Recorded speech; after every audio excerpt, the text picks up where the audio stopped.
Salam Malaysia Madani, Berita Pagi bersama saya Vimala Kasturi Virasami. Karya seni dan budaya Islam perlu terus diperkasa di bawah konsep Malaysia Madani. Perdana Menteri Datuk Seri Anwar Ibrahim berkata, konsep Madani bukan hanya bermaksud untuk membangunkan ekonomi, tetapi juga membangunkan seni dan budaya Islam.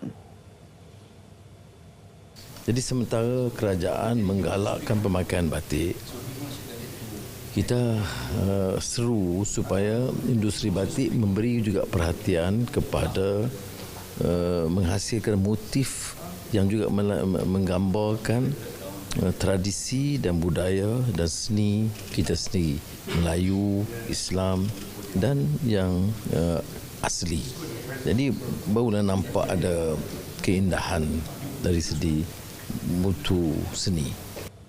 Beliau berkata demikian pada majlis pelancaran pameran perjalanan menelusuri seni Islam dan Alif Lam Ra kaligrafi kontemporari Muslim di Muzium Kesenian Islam Malaysia MKIM Kuala Lumpur.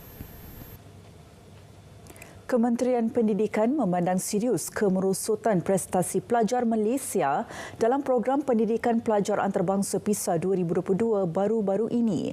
Menurut Menterinya Fadlina Siddiq, beberapa punca telah dikenal pasti menjadi penyumbang kepada kemerosotan berkenaan. Jelas beliau, antaranya penutupan sekolah dalam tempoh masa yang lama akibat penularan COVID-19 dan kemiskinan multidimensi. Semua masalah-masalah itu dan isu-isu itu telah pun kita tangani dan akan terus kita tangani sehingga maknanya dengan apa yang kita telah lakukan. Pertamanya dengan apabila kita luncurkan dasar pendidikan digital, pastinya ini juga sebahagian daripada konteks yang ingin kita pertingkatkan dalam konteks PISA akan datang. Begitu juga dengan program-program pengukuhan literasi dan numerasi yang memang sudah pun menjadi sebahagian daripada gerak kerja kita sepanjang tahun ini. Sudah ada success story kejayaan-kejayaan kita mengatasi isu keciciran ini. Beliau berkata demikian selepas majlis menandatangani Memorandum Persefahaman MOU antara KPM dengan Pusat Pembangunan Kemahiran Teknikal Negeri Selangor di Shah Alam. Baru-baru ini dilaporkan prestasi pelajar Malaysia dalam PISA 2022 merosot berbanding skor yang diperoleh pada 2018. Rombakan Kabinet tidak semestinya memerlukan perubahan dasar sesebuah kementerian. Menurut Timbalan Perdana Menteri, Datuk Seri Dr. Ahmad Zahid Hamidi, sebaliknya dasar dan acuan yang terbukti berkesan harus dikekalkan. Menteri datang dan pergi. Timbalan Menteri pun datang dan pergi, pegawai-pegawai pun datang dan pergi. Namun yang lebih penting bagi kita, biarpun kepimpinan itu bertukar ganti atau kerajaan bertukar ganti, yang penting dasar mesti dikekalkan. Jangan oleh kerana mahu mewujudkan legasi kononnya, maka dasar itu diubah, yang baik juga diubah. Jadi saya harap KUD ini dasar yang ada, template ataupun acuan yang ada dikekalkan. Beliau berucap pada Majlis Apresiasi Karnival Usahawan Desa KUD 2023. Dalam pada itu, beliau yang juga Menteri Kemajuan Desa dan Wilayah menyasarkan pengunjung program KUD meningkat kepada 2 juta orang bagi edisi 2025. Dalam pada itu, menerusi laman Facebooknya, Datuk Seri Dr. Ahmad Zahid Hamidi mengutus ucapan tahniah kepada barisan kepimpinan negara dalam kabinet yang telah diumum Perdana Menteri Datuk Seri Anwar Ibrahim. Beliau menyifatkan pelantikan itu dibuat berdasarkan pengalaman, kompetensi dan komitmen untuk terus bersama kerajaan perpaduan membangunkan negara. Di samping memenuhi aspirasi gagasan Malaysia Madani, beliau menyeru kepimpinan negara untuk memperkukuh langkah dengan penuh semangat, tekad dan iltizam bagi membawa pembaharuan dan mengilhamkan harapan buat rakyat secara keseluruhannya.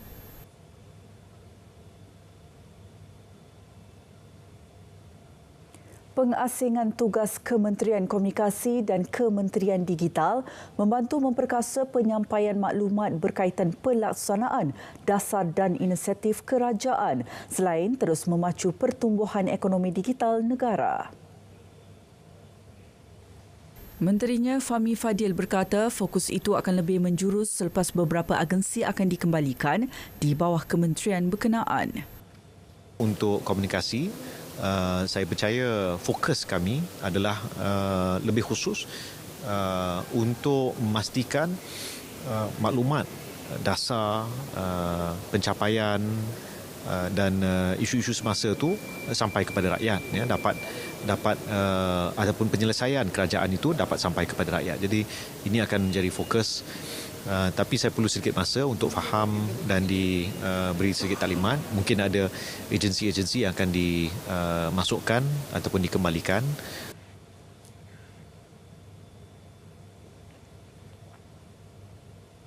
Rombakan Kabinet merupakan satu langkah ke depan menurut Fellow Operasi Psikologi Pusat Pengajian Perang Saraf Media dan Informasi UiTM, Dr. Nur Nirwandi Mat Nordin, yang menuntut kemampuan Menteri untuk membawa cabaran akan datang. Dan dari segi aspek pendigital kita lihat bagaimana Yang Berhormat Gobin juga akan melalui Kementerian Digital, dan ini selaras dengan satu pembaharuan di mana aspek-aspek seperti pengurusan Suruhanjaya Komunikasi Multimedia, mungkin kepada isu-isu berhubung dengan MDEC, mungkin isu-isu berhubung dengan kepentingan-kepentingan industri-industri digital negara yang berkemampuan untuk melonjakkan kreativiti, daya digital dan juga perkara-perkara yang mungkin berhubung dengan security, cyber security Malaysia. Yang Berhormat Fahmi Fadzil untuk menumpukan pada isu-isu berhubung perpaduan negara melalui aspek komunikasi yang penting dalam mana-mana institusi atau mana-mana negara dalam dunia.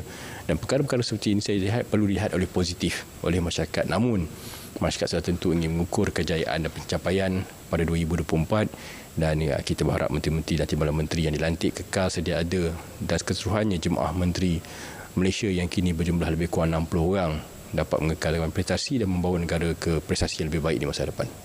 Beliau berkata demikian selepas program naratif khas Rombakan Kerajaan Perpaduan 2023 di Angkasa Puri. Program pemecut Go Global dilancarkan sebagai platform bagi membantu syarikat teknologi tempatan menembusi pasaran global.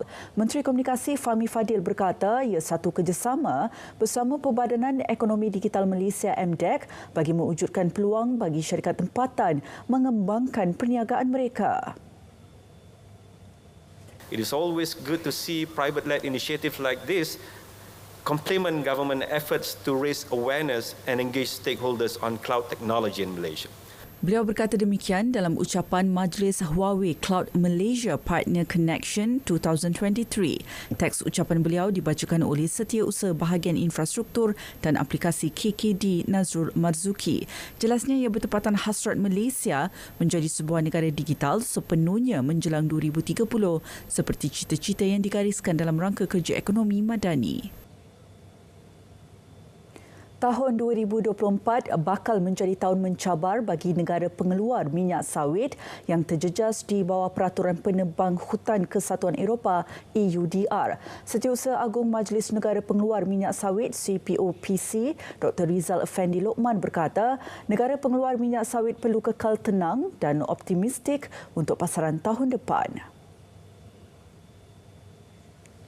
We don't have to be nervous because of approaching this, because under the joint task force, CPOPC stand ready in ensuring, in communicating all this preparation. So just we confident that we can passing through all the preparation in the next 2024 smoothly when the UDR will be implemented.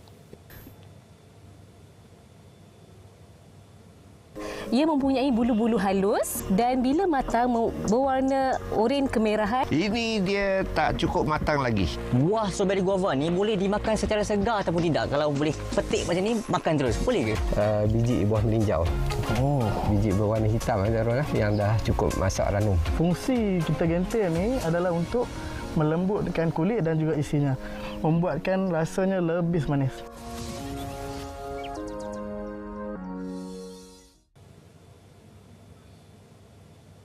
Saudara, teruskan sokongan dan bantuan untuk rakyat Palestin. Dari sungai ke segara, Palestin pasti merdeka. Berita pagi diteruskan dengan edisi Sabah.